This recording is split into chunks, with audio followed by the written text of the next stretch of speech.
કપાસનો પાક અતિ અગત્યનો અને મહત્વનો પાક છે। કપાસનો પાકમાં જો વાત કરવામાં આવે તો ભારત દેશમાં કપાસનો પાક એ ગુજરાત અને ભારત બંને માટે રોકડીઓનો મહત્વનો પાક છે। આ પાકની વાત કરવામાં આવે તો કપાસનો પાક ભારત દેશ એ ઉત્પાદનમાં, વપરાશમાં અને નિકાસમાં બીજું સ્થાન ધરાવે છે। ત્યારે આ કપાસ એક લાંબા ગાળાનો પાક છે। ખેડૂત મિત્રો, જ્યારે મે મહિનાનો અંતથી લઈને જૂન મહિના સુધી કપાસ આપણે વાવેતર કરવામાં આવતો હોય છે, ત્યારબાદ હાલની પરિસ્થિતિ મુજબ આપ સૌ જાણીએ છીએ કે વરસાદ થવાના કારણે આપણા જે કંઈ ખાલા પૂર્વમાં વારંવાર 2-3 વખત કપાસ વાવેતર કરવામાં આવ્યો છે।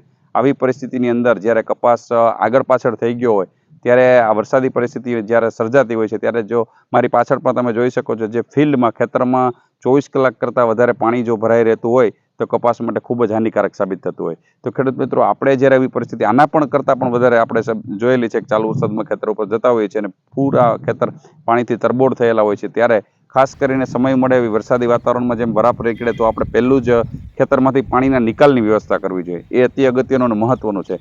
પાણીમાં ખેતરનો નિકાલ થશે તો છોડવામાંથી એની જે જમીનનો સરફેસ છે, જમીનના ઉપરના ભાગમાંથી પાણી વહી જશે। વહી જવાના કારણે છોડવાને જે સુકારાનો રોગ આવતો હોય છે, અન્ય રોગો આવતા હોય છે, એનાથી ઘણી અંશે બચી શકાય છે। એટલે પહેલાં ખેતરમાંથી જરૂરિયાત પ્રમાણે પાણીના નિકાલની વ્યવસ્થા કરવી જોઈએ। અને આપણે જે ભલામણ મુજબ ખાતરોનો ડોઝ જે નક્કી કર્યો છે, એ અલગ અલગ પ્રકારના ખાતરો ભલામણ મુજબ આપવામાં આવે યોગ્ય અવસ્થાએ, યોગ્ય માત્રામાં, તો ચોક્કસપણે આપણે એને કપાસનું સારું ઉત્પાદન લઈ શકીએ છીએ।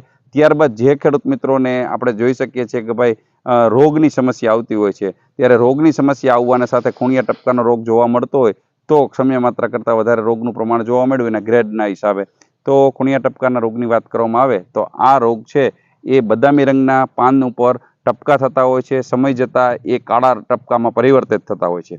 આવા ટપકાઓને અથવા તો ખૂણિયા ટપકાના રોગની સામે ખેડૂત મિત્રો આપણે જો રક્ષણ લેવું હોય, આપણે એનાથી બચવું હોય તો જરૂરિયાત પડે ત્યારે સ્ટિપ્ટોસાયક્લિન દવા 1 ગ્રામ 10 લીટર પાણીમાં સાથે સાથે કોપર ઓક્ઝીક્લોરાઇડ 60 ગ્રામ 10 લીટર પાણીમાં છંટકાવ કરવાથી પણ આ રોગનું નિયંત્રણ કરી શકાતું હોય છે। પરંતુ ખેડૂત મિત્રો, આપણે રોગ ન આવે એના માટે મેં જેમ વાત કરી છે, પરિસ્થિતિ પ્રમાણે આપણે પિયત આપવાની જરૂરિયાત ઘણી વખત નથી રહેતી, છતાં પણ અમુક મિત્રોને એવું હોય છે કે ભાઈ મારે પિયત આપતા જ હોય છે, એને ટાળવું જોઈએ।